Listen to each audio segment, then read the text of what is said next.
Hi, I'm Eva, and I'm here to share my story with you. Аз съм социален предприемач, иноватор, бизнес лидер. Аз съм силна жена. Обичам да се изправям пред нови предизвикателства. Социалните каузи са много важни за мен, защото не мога да си представя да върша нещо, което да няма положителен ефект върху света.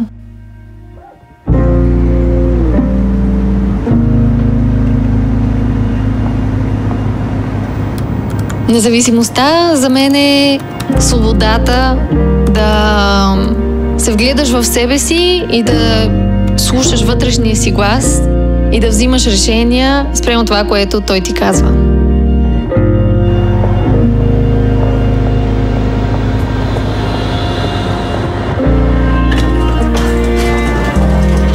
Когато другите ме виждат, не знам дали виждат това, което наистина съм.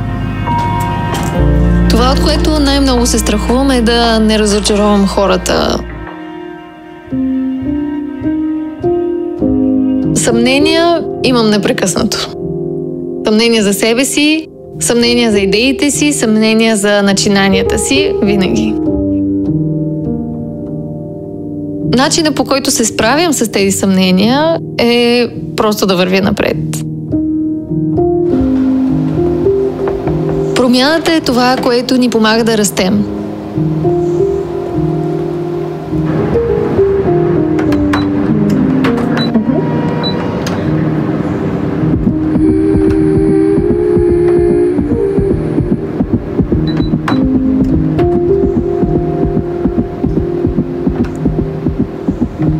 Точно за това се опитвам да правя неща, за които не съм на 100% готова.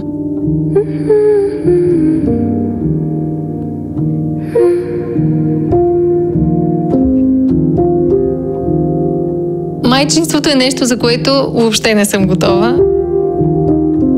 Но се надявам, че ще мога да се науча в крачка.